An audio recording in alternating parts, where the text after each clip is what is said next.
So to to accompany the story about Building for Copenhagen Live, I'm going to take you through the cultural district of Copenhagen. And this is the setting.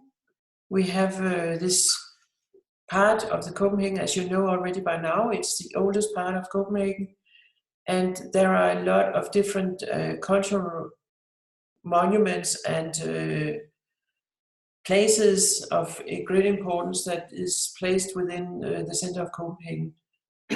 And when we talk that into the framing of Building for Copenhagen Live, I'm going to point some issues that actually plays a role in how to kind of create a democratic feel to these public institutions, and but thereby support the living and the life of Copenhageners and visitors to Copenhagen. So let's start our tour. We are starting out here in the upper left corner of the central part of Copenhagen. This is where the Northern Gate is.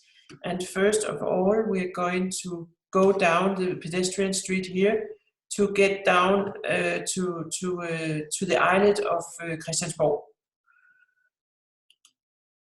We're moving a little bit further down, and here you have the pedestrian street Strøget, which we have talked about quite a few times, the first pedestrian street in the world, where you actually close down for traffic other than groceries and transport that comes in the morning for all the shops in the street. Before you enter Strøget, you are passing through this little arcade with Paris inspiration. It's very tiny, it's also very beautiful, and it's not at all at the same level as arcades that you can see in Paris. But in this case, it's a very pretty little place. I just wanted to point it out so that those of you who have been here may already have visited it. But next time everybody else will be in Copenhagen, then go and see this little arcade before you enter to Strøget here. And as soon as you get into Strøget, you can look in one direction and see one of the very significant spires of Nikolai Church. And you also sense that there is taken care of the pavement and the zones, the edge zones that we have already talked about, is that in this case the buildings stand right on the pavement, and then they have the possibility of providing exhibit space of their groceries and their stuff and their goods in front of the shops. And on a normal day, it will be full of people all year round. This is a very empty picture of Strøget. This is not at all normal in the sense of what Copenhagen would want Copenhagen to be like. But you get a pretty good sense about the curving of the streets and the coziness that has been the aim to perceive in this case. We're going to move a little bit further down to the islet, and you can see that we're closing in on the canal which is around the islet of Christiansborg.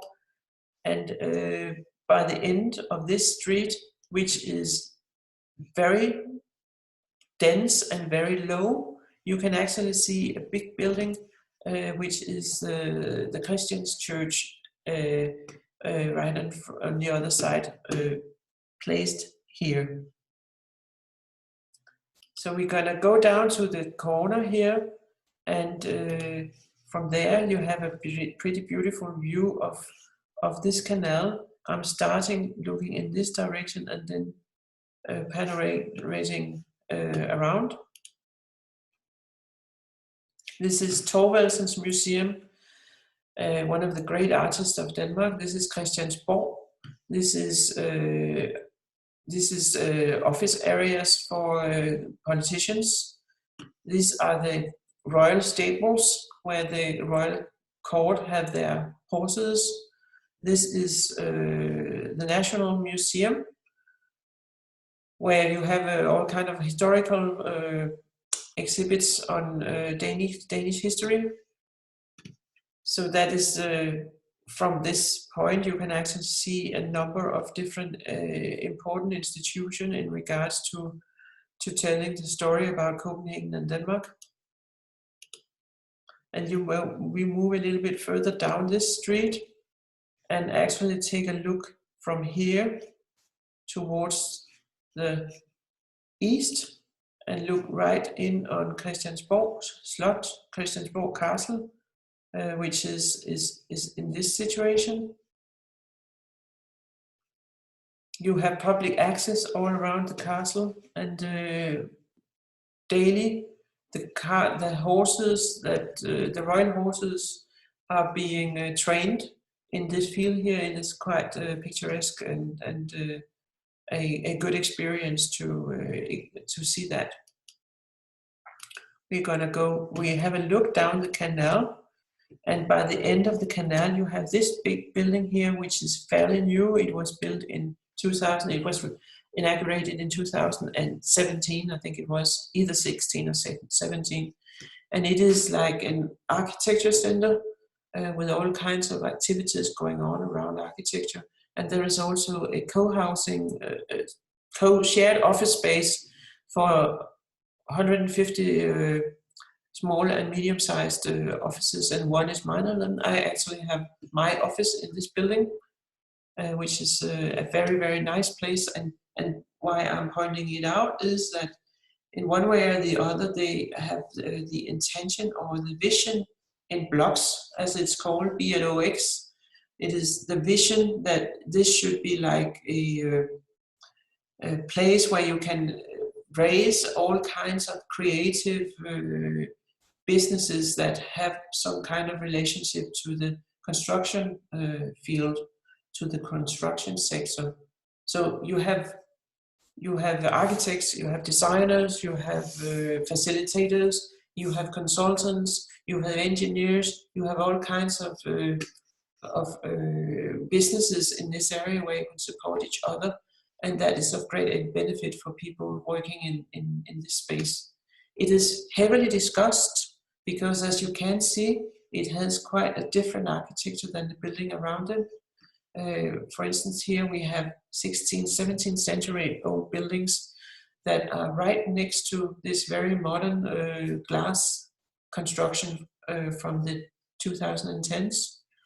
And that is heavily discussed, and I myself am not sure. I think it's beautiful as such, but I like it very much. I like very much to be there because it has this very, very inspirational atmosphere, and it is designed for people to meet and people to get together and people to do things together, and in that sense it's very successful. We are getting a little bit closer to it here, and you can see that this is the blocks as such. If you go down here, you come to the exhibit hall on architecture in Denmark and abroad. There are restaurants and cafes, and this is office space. And up here you have some private condominiums, probably the most expensive condominiums in Copenhagen whatsoever. Nobody lives there right now. I think it's more or less rented by experts, so there are not anybody all the time. And if you then cross over and look at the other side of the street, then you see that right across you have these beautiful old 16th, 17th century buildings. So it's quite a contrast, and some don't like it. I like it a lot because I think that this is one of the places in the city where you can actually create a tension between the old and the new, and a vibrant and dynamic feel about the necessary interaction between something that is built way back and something which is representing the time we are in right now. Again, this is an empty situation because of the coronavirus. Usually much more activity goes on here, and there are lots of events taking place in this spot, and it's becoming a more and more popular place in the city. I'm gonna move down to the waterfront and see towards the north. Some of the buildings that were built in 1996 because of the cultural, Denmark, Copenhagen being the cultural capital of Europe, is this, the Black Diamond, the Royal Library. And this over here used to be sugar plants, sugar production, and they were renovated also within the last 20 years. And these are buildings that are built for Copenhagen, for a big Copenhagen bank that were also opened in 1996. Further down here, you will see the opera and the playhouse. We'll come back to that. But the thing that I want to show you here is that there is quite a prominent feeling to the part of the city that we are in now. And at the same time, they built this deck, which is used in the summer for swimming and for dancing. During the summer, I hope this will take place also this year. You can have different kind of dancing activities and participate in salsa, tango, what's it called? Foxtrot. All these different kind of dance lessons that are being offered at this spot, and that is a great experience in the summer nights to dance at this spot, which is somewhat bigger than what it looks here. And then with the view of everything going on here, people kayaking down, people sailing down, people going by boat or swimming in the inner harbor. Very, very attractive. This is in the other direction, and you're looking at the new cycle bridge from where you can actually go directly from the inner part of the city to Christianshavn. And we're going to go a little bit further down. We have put blocks behind us, and we are in front of the block of the Black Library, the Black Diamond, the Royal Library. And in this harborfront, there is also usually things going on and people enjoying themselves and having fun during the summertime. And then we're gonna go to the back side of the Black Diamond and see that that what you see here, this new building here, is connected to an existing building which have been cladded in glass towards the street to create some kind of noise buffer, simply from the fact that this is heavily traffic. There is a heavy traffic on this street, and the challenge was to connect the new building on the harborfront to the existing building, and that has simply been done in this situating cladding the existing building in order to create some kind of acoustical barrier, and then creating these bridges that are part of the architecture in how you get from one part of the Royal Library to the other part. When you look across from here and look over here, then you see this beautiful bridge that is designed by Olafur Eliasson. I think I've shown it a couple of times already. Very unique pedestrian bridge that kind of take up the language of a sailboat. Sailboats are very popular in Denmark because we have an 8,000 kilometer long coastline. So there is a lot of water sports in Denmark, and sailing in sailboats is definitely a very high prestigious sport activity. And Olafur Eliasson have tried to kind of capture that feel in this bridge at this spot in Copenhagen Harbor. And then you go on the other side of the Royal Library, you go in, this is the building that on the street side was cladded in glass, and to the garden side, because there is a little garden here, to the garden side you see that it is the characteristic great red bricks that are so popular and very much used in Denmark that is kind of characterizing this building. And you cross through that area, and when you turn your back to the situation on the right picture, you actually look directly towards the Tower of Christiansborg. There is actually a little bit of a story that I would like to tell about this area. This facility. It is a Jewish museum, and it is not, as in Berlin, designed as a new building, but it's designed by the same architect. His name is Daniel Libeskind, and he is also an architect who has built a few buildings in the United States. So you may have heard of him in that sense also. But he designed this little Danish version of the Jewish Museum, which is situated in the Royal Library. I strolled through Christiansborg, and we have been there on another tour, so I don't want to repeat that, but I want to continue down to the canal again and look back towards the corner that we actually saw and visited on one of our very first trips, the Gamle Strand, where the fisherwomen were selling their fish. And then we're crossing over the canal and getting to the financial district, which is characterized by big domiciles for Danish banks. And this is the Danish, it's called Danish Bank. It is the biggest bank in Denmark. They have their head office there. And this is actually the National Bank.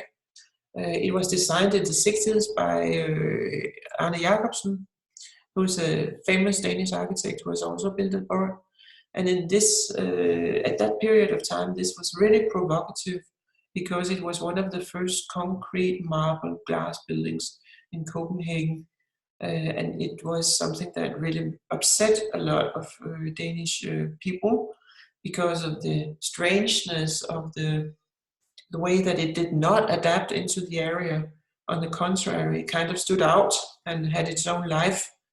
And you may say that in that sense it was the beginning of an era because it was actually one of the 4 front runners in terms of glass and concrete and steel architecture from a modernistic point of view, which was also bloomed later on in the 80s and the 90s. So in that sense, it was a very modern building, and it is still quite a fantastic building to visit. I've been there a few times simply because of the architecture in it, and it has a pretty amazing lobby with a 5-story high space full of Arne Jacobsen furniture, classical Danish golden age furniture from the 50s and 60s. And then it has a really, really beautiful roof garden on top of it, and another garden that you can look down on when you're in there. So a very modern, even though built in the 60s, still a very modern building in that specific area. So we're going to cross down through the financial districts because a lot of other banks also have the domiciles there. And we're getting closer to Nyhavn, where we've also been a few times. On the way to Nyhavn, you will actually get a notice of what's going on the other side of the canal, of the inner harbor. We are looking down this street towards that area here, and you see some very modern new buildings that were built in housing, expensive housing that were built in, when was it? It was 2014, I think it is. So it's relatively new, and in this sense, in this place, you actually celebrate the brick approach again, but you also do something to kind of let this building grow from a small scale to a larger scale, and in that sense adapt to the neighborhood. And we see down along the Nyhavn, on the dark side of Nyhavn, and we see how it attaches to the other part of the inner harbor through this other new pedestrian and bicycle path bridge that allows you to bike all around Copenhagen without having to get very close to car traffic, and that is really, really attractive. One of the other, the tour where I went to bike around Copenhagen, I actually passed this bridge from the other end. So we are closing in. We are soon finalizing our tour, but first I want you to experience the Playhouse, because the Playhouse is a really, really nice building that was built by the start of this century and designed by a very, very good Danish architectural firm called Lundgaard and Tremberg. First of all, you see the pedestrian bicycle bridge and the housing project that I appointed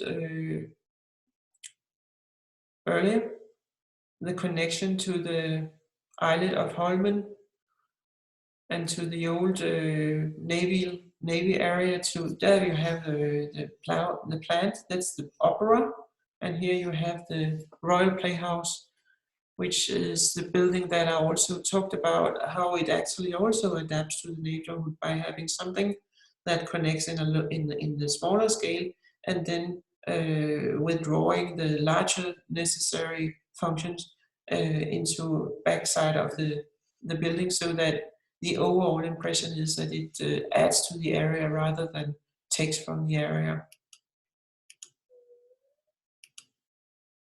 You can maybe get a little bit of that idea here, and you can also see that this very light ground floor is quite delicate, and when there is a show going on in there, then there is this really nice feel that you can walk by and see that people are having a good time.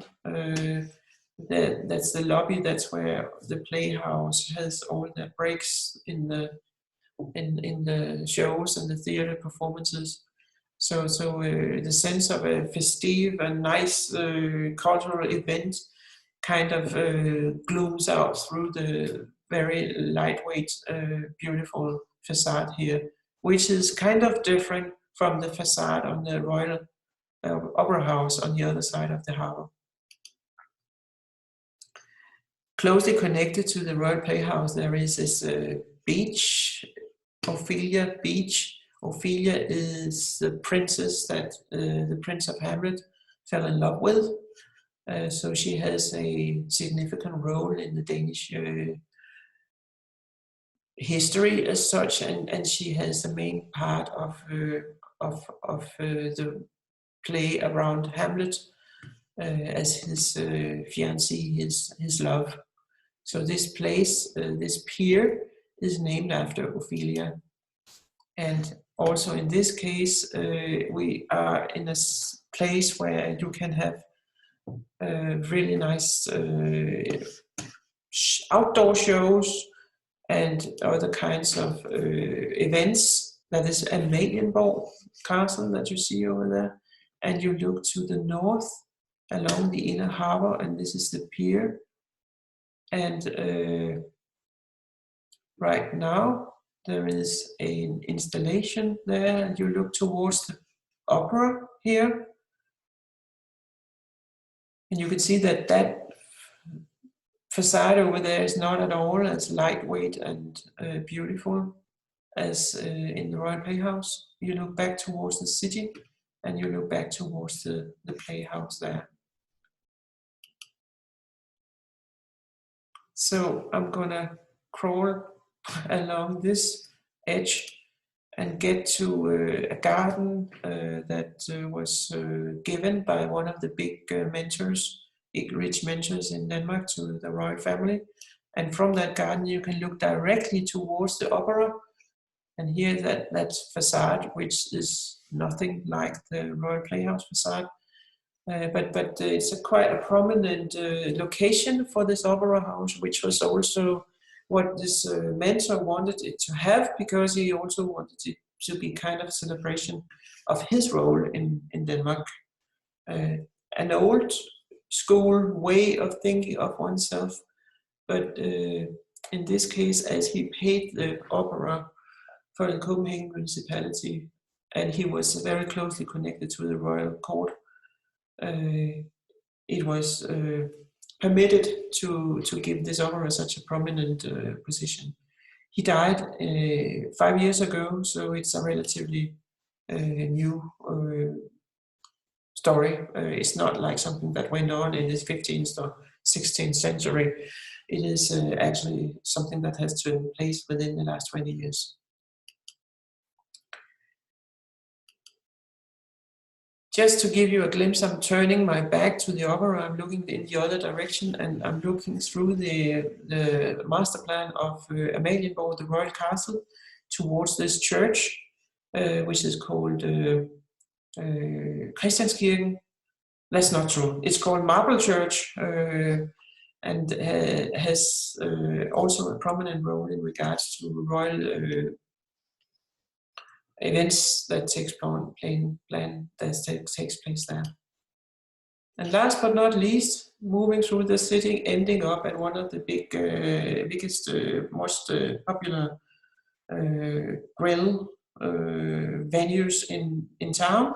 So remember that when you get to Copenhagen in real life at some time, go to Gasoline Grill and have a burger because they're really, really good.